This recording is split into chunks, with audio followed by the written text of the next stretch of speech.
नमस्कार दोस्तों, आप सभी का स्वागत है टारगेट विद नीतीश के इस नए वीडियो में। इस वीडियो के माध्यम से पीजीटी जीआईसी असिस्टेंट प्रोफेसर के लिए जो पॉलिटिकल साइंस का नोट्स मैं आपके साथ शेयर कर रहा हूं, उसका ये सेकंड पार्ट है। और ये जो भी प्रश्न इस वीडियो के माध्यम से कवर किए जाएंगे वो आपके किसी भी राज्य के असिस्टेंट प्रोफेसर, पीजीटी और जीआईसी के लिए अति महत्वपूर्ण होंगे। तो आइए शुरू करते हैं ये महत्वपूर्ण भाग। मेरा नाम है नीतीश कुमार। तेभागा आंदोलन कहां से संबंधित है? तो वेस्ट बंगाल से संबंधित है।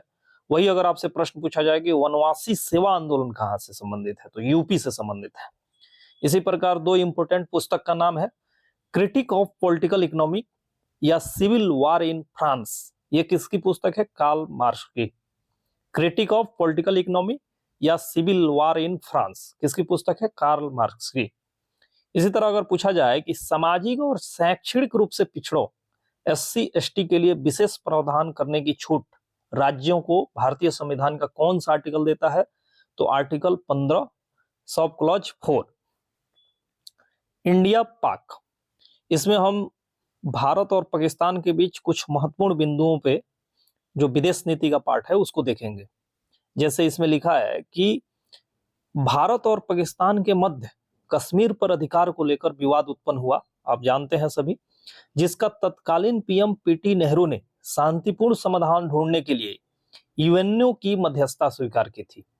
इस मुद्दे पर यूनाइटेड नेशन सिक्योरिटी काउंसिल में सबसे पहले कब चर्चा हुई थी? ये महत्वपूर्ण प्रश्न बन चुका है पहले। तो 1948 में पहली बार चर्चा की गई थी। तो भारत और पाकिस्तान के मध्य जो कश्मीर का इशू है उसको लेकर यूनाइटेड नेशन सिक्योरिटी काउंसिल में पहली बार चर्चा कब हुई थी? तो 1948 में हुई थी। वाजपेयी और परवेज मुशर्रफ के बीच वर्ष 2004 में इस्लामाबाद में एक शिखर सम्मेलन हुआ था। वर्ष 2007 में समझौता एक्सप्रेस ब्लास्ट हुआ था।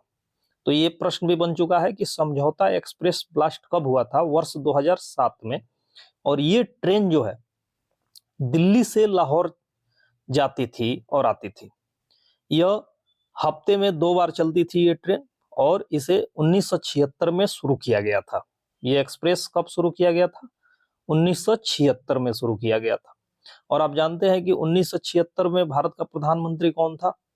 तो 1976 में भारत का प्रधानमंत्री इंदिरा गांधी थी। इसी तरह अगर आपसे प्रश्न पूछा जाए कि दिल्ली लाहौर बस सेवा, जिसे सदा ए सरहद की नाम से भी जाना जाता है, इसकी शुरुआत कब हुई थी? तो 1999 ईस्वी में हुई थी।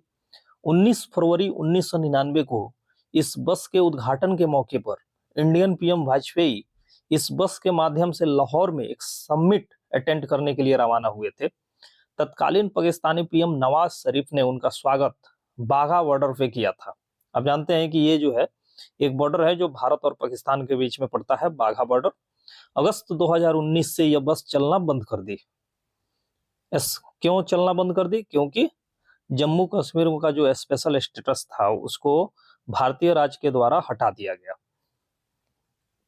इसी तरह चल देवी एक्सप्रेस ट्रेन, यह भी महत्वपूर्ण प्रश्न है। चल देवी एक्सप्रेस ट्रेन किन दो देशों के बीच चला था? तो ये देशों के बीच नहीं चला था, बल्कि श्रीलंका का 2 इलाके हैं, जाफना और कोलंबो के बीच चला था। भारत ने इस ट्रेन को चलाया था वहां पे। ये ट्रेन जो है 13 अक्टूबर 1990 को शुरू हुई थी। लेकिन आप जानते हैं कि 1990 का जो दशक था उसमें लिट्टे संकट का कारण, लिट्टे संकट हुआ था, उग्रवादी था जो लिट्टे, उसके कारण ये ट्रेन को बंद कर दिया गया था और 2014 से इसे पुनः शुरू किया गया। इसी तरह अगर आपसे प्रश्न पूछा जाए कि कास्ट कॉन्फ्लिक्ट एंड आइडियोलॉजी किसकी पुस्तक है? तो ज्योतिबा फूले की यह पुस्तक है, caste conflict and ideology. China India relation से संबंधित कुछ महत्वपूर्ण पॉइंट पे हम बात करेंगे। 1950 में भारत पहला कंट्री था पूरे विश्व का जो औपचारिक रूप से Republic of China and People's Republic of China को जो है जो फॉर्मल टाइज थी। एक बार पुनः पढ़िए कि in 1950 India was the first country to end formal ties with the Republic of China and recognise the People's Republic of China.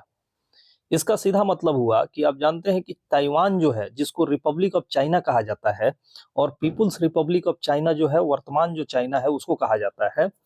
तो भारत ने 1950 में ताइवान के साथ अपने संबंधों को समाप्त कर दिया और जो वर्तमान चाइना है उसको मान्यता दिया था।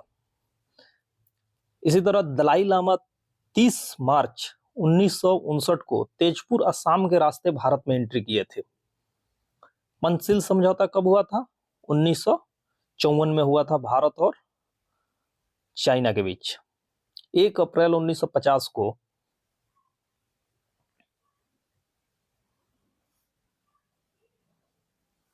एक अप्रैल 1950 को इंडिया चाइना के बीच डिप्लोमेटिक रिलेशन स्थापित हुआ था। पंडित जवाहरलाल नेहरू अक्टूबर 1954 में चाइना का दौरा उन्होंने किया था। राजीव गांधी का कार्यकाल जो था एज ए प्रधानमंत्री 1984 से लेकर 1989 तक था। भारत में सर्वप्रथम नगरपालिका विधेयक किससे संबंधित है? 64वां संवैधानिक संशोधन विधेयक 1989 से संबंधित है, जो लोकसभा में लाया गया था, लोकसभा से पारित हो गया था, किंतु राज्यसभा में नहीं पारित हुआ था। बिरसा मुंडा 1875 से 1900 तक उनका जो है ये समय सीमा है जीवन का। और ये जो राजीव गांधी वाला मैटर है, अगर आपसे पूछा जाए कि पंचायती राज से संबंधित जो विधेयक था पहली बार कोशिश कब की गई, तो 64वां संविधान संशोधन विधेयक के माध्यम से ही पंचायती राज संस्थाओं को स्थापित करने का पहला प्रस्ताव दिया गया था। उसी से रिलेटेड ये जो है आपको मिल रहा है पीडीएफ।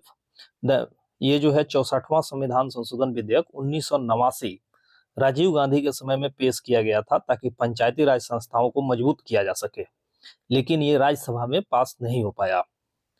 इसी तरह जो है 74th अमेंडमेंट बिल, ये जो है 1990 में जो है ये प्रस्तुत किया गया था, जो कंबाइंड रूप से पंचायती राज संस्थाओं और नगर पालिकाओं के लिए था।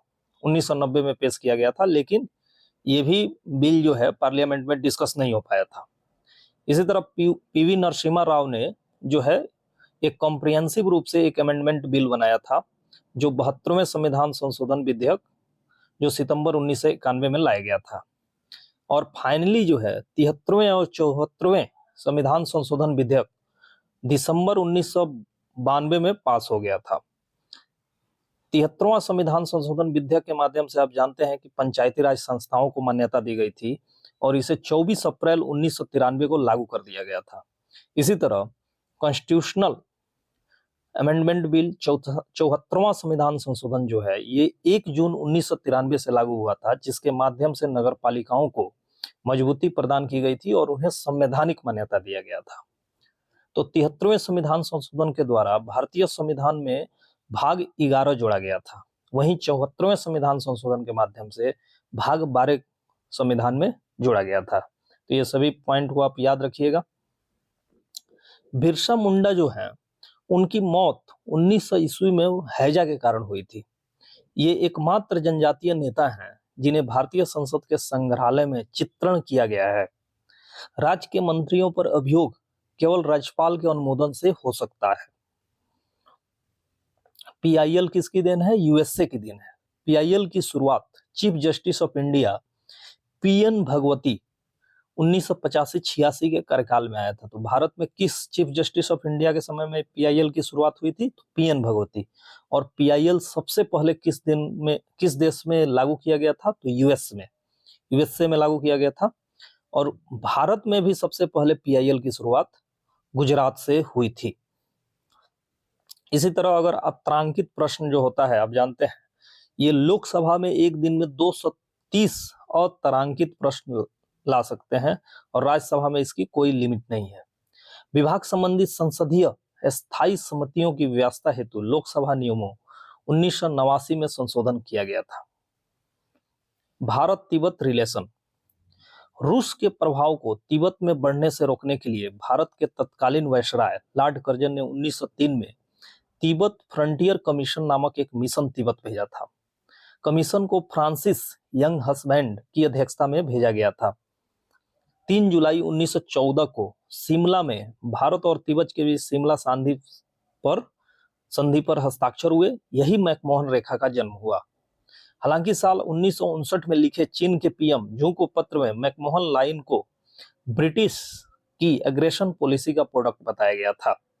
2014 में पीएम नरेंद्र मोदी ने तिब्बत के निर्वासित सरकार के प्रतिनिधियों को अपने शपथ ग्रहणों में शामिल किया था, किंतु 2019 में नहीं। यानी कि दलाई लामा के टीम जो भी है, जो तिब्बत से निर्वासित हुआ था, उसे 2014 में पीएम नरेंद्र मोदी ने अपने शपथ ग्रहण समारोह में शामिल किया था, लेकिन 2019 में भी नहीं किया और 2024 में जो चुनाव हुए उसमें भी नहीं किया।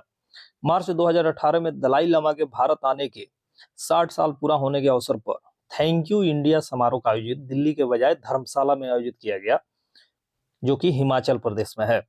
तिब्बत को एशिया का वाटर टावर कहा जाता है।